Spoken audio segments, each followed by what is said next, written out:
மனம் திரும்பு இல்ல திரும்பு, மனம் திரும்பு ரொம்ப முக்கியமான காரியமாகவும் இருக்கு.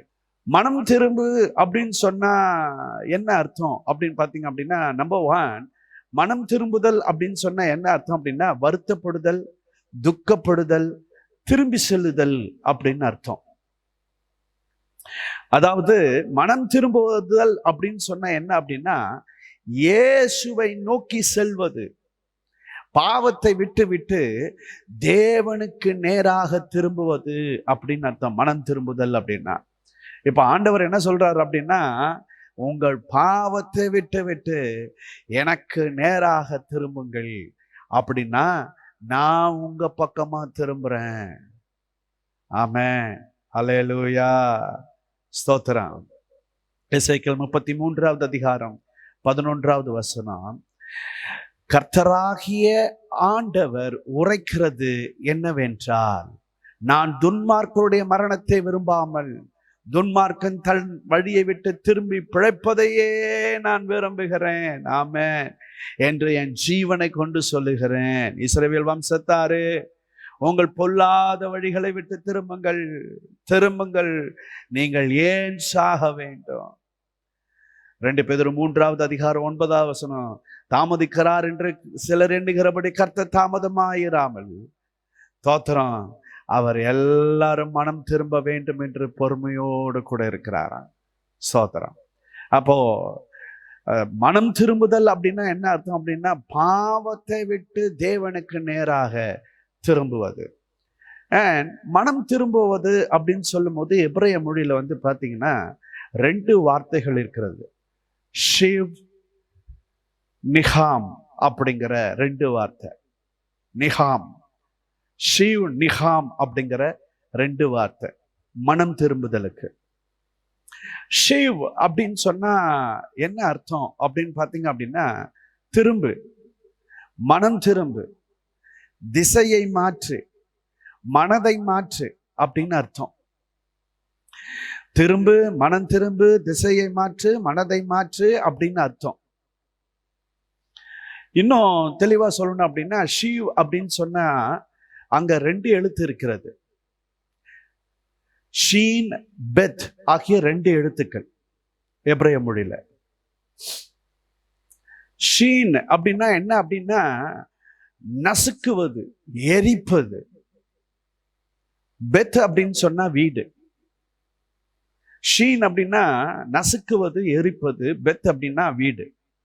அப்ப அப்படின்னா மனம் திரும்புதல் அப்படின்னு சொன்னா என்ன அர்த்தம் அப்படின்னா, திரும்பி வர முடியாத அளவுக்கு வீட்டை எரித்து பாழாக்குவது.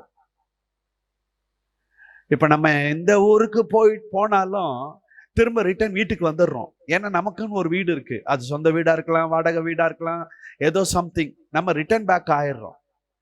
மனம் திரும்புதல் அப்படின்னா என்ன அர்த்தம்னா, நீ எந்த வீட்டில் குடியிருக்கிறாயோ அந்த வீட்டை எரித்து விட்டு செல்வது. அப்பதான் நீ திரும்ப வரமாட்ட அப்படிங்கிறது. அப்ப அப்படின்னா என் பாவத்தை, என் துன்மார்க்கத்தை, என் அநீதிய, என்னுடைய ஒழுங்கினத்தை நான் முழுவதுமாக தேவ சமூகத்துல எரித்து விடுவது, அதை உடைத்து விடுவது அப்படிங்கிறது அர்த்தமாக இருக்கிறது. ஏசாயா 1வது அதிகாரம் 16வது வசனத்திலிருந்து 18வது வசனம் வரைக்கும், உங்களை கழுவி சுத்திகரியுங்கள், உங்கள் கிரியைகளின் பொல்லாப்பை என் கண்களுக்கு மறைவாக அகற்றிவிட்டு தீமை செய்தலை விட்டு ஓயுங்கள், நன்மை செய்ய படியுங்கள், நியாயத்தை தேடுங்கள், ஒடுக்கப்பட்டவனை ஆதரித்து திக்கற்ற பிள்ளைகளின் நியாயத்தையும் விதவையின் வழக்கையும் விசாரியுங்கள், வழக்காடுவோம் வாருங்கள் என்று கர்த்தர் சொல்லுகிறார். உங்கள் பாவங்கள் சேவேர் என்று இருந்தாலும் உறைந்த மழையை போல வெண்மையாகும். ஆமென். அவைகள் இரத்தாம்பர சிவப்பாக இருந்தாலும் பஞ்சை போல ஆகும். கர்த்தருக்கு மகிமை உண்டாவதாக. அல்லேலூயா. அடுத்தது 2வது வார்த்தை, மனம் திரும்புதலுக்கான எபிரேய வார்த்தை நிகாம், நீகாம். அப்புறம் அப்படின்னா என்ன அர்த்தம் அப்படின்னு பார்த்தோம் அப்படின்னா, வருந்துங்கள். அல்லாவிட்டால் மனம் திரும்புங்கள் அப்படின்னு அர்த்தம். நேஹாம் அப்படின்னு சொன்னா வருந்துங்கள், மனம் திரும்புங்கள் அப்படின்னு சொல்லி அந்த எபிரேய வார்த்தைக்கான அர்த்தமாக இருக்கிறது. அந்த எபிரேய வார்த்தைக்கு வந்து பார்த்தீங்க அப்படின்னாக்கா 4 எபிரேய எழுத்துக்கள் உங்களுக்கு ஸ்க்ரீன்ல இருக்கு. நூன், யோட், ஹேத், மெம் அப்படிங்கிற 4 எழுத்துக்கள். ஓகே, யோட் அப்படின்னா தேவன் வல்லமையான காரியங்களை செய்ய போகிறார். நூன் அப்படின்னா அந்த காரியம் வாழ்க்கையை பற்றியது. ஹேத் அப்படின்னா அந்த வாழ்க்கை தனிப்பட்ட பாதுகாப்பான இடத்திற்கு அழைத்து செல்கிறது. இது பிதா, குமாரன், பரிசுத்த ஆவியானவரால் அந்த வாழ்க்கை கொடுக்கப்படுகின்றது. மெம் அப்படின்னா அந்த வாழ்க்கை வளர்ந்து நீட்டிக்கப்படும். அதாவது ஜீவ தண்ணீராலும் ஜீவ வார்த்தையாலும் அது உறுதிப்படுத்தப்படுகிறது. அப்படின்னா என்ன அர்த்தம்?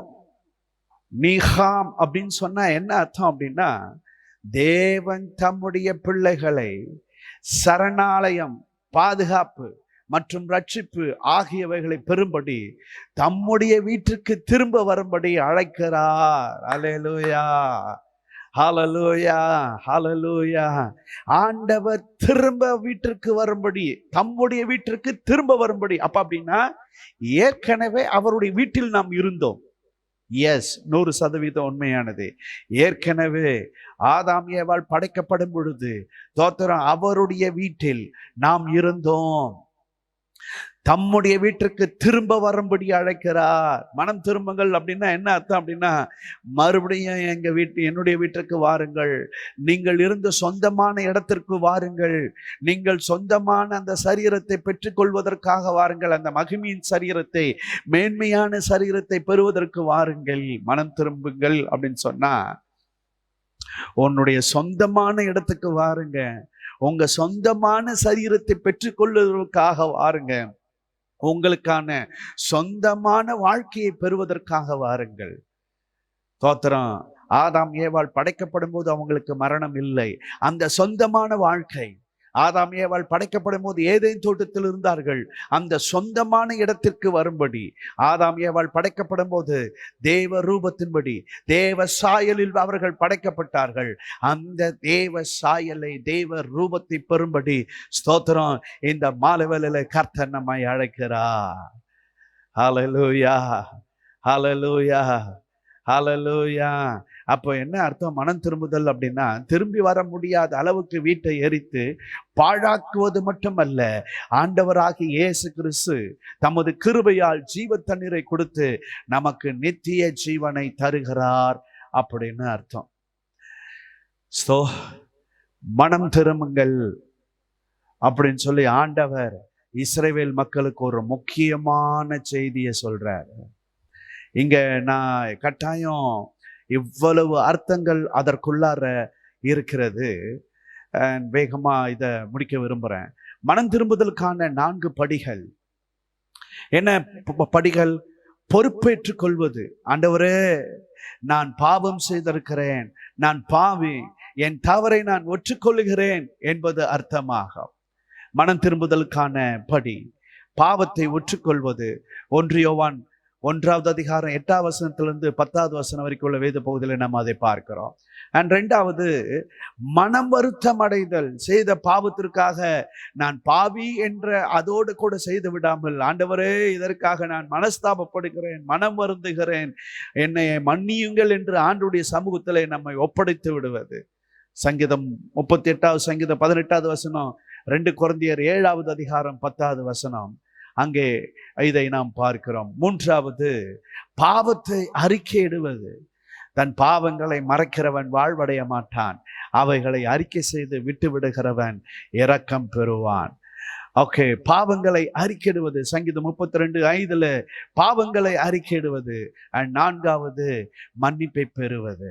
ஆண்டவருடைய சமூகத்தில் பாவங்களை அறிக்கையிட்டு, ஆண்டவர் என்னுடைய பாவத்தை மன்னிக்க வேண்டும் என்று ஆண்டவருடைய சமூகத்தில் மன்னிப்பை பெற்றுக்கொண்டு, அது அறிக்கையிட்டு மன்னிப்பை பெற்றுக்கொண்டு, சோத்திரம், ஆண்டவர் என் பாவங்களை மன்னித்து விட்டார் என்கிற விசுவாசத்தோடு கூட கிறிஸ்துவை பின்பற்றுவது. ஏசாயா 44வது அதிகாரம் 22வது வசனம், அப்போஸ்தலர் 3வது அதிகாரம் 19, 20வது வசனம், மத்தேயு 4வது அதிகாரம் 17வது வசனம்.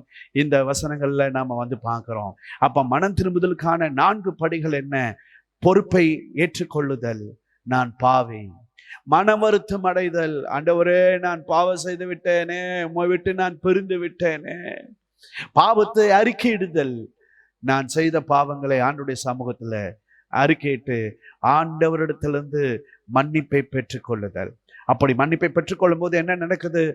ஆண்டவர் சொல்றார், உங்க பேர்ல நான் மகா வைராக்கியம் கொண்டிருக்கிறேன். ஸ்தோத்திரம்.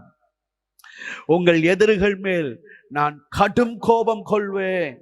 15வது வசனத்துல, மன உருக்கத்தோட கூட உங்களிடத்தில் நான் திரும்பி வருவேன். மனம் திரும்பினால் ஆலயம் கட்டப்படும், வாழ்க்கை கட்டப்படும், தேசம் கட்டப்படும், பட்டணங்கள் கட்டப்படும். உங்களை நன்மையினால் நான் நிரப்புவேன், நான் உங்களை தேற்றுவேன், நான் உங்களை தெரிந்து கொள்வேன், உன்னை பாழாக்கினவர்களை நான் பாழாக்குவேன். தோத்திரம். மனம் திரும்பின பிறகு எவ்வளவு ஆசீர்வாதங்கள்! அல்லேலூயா.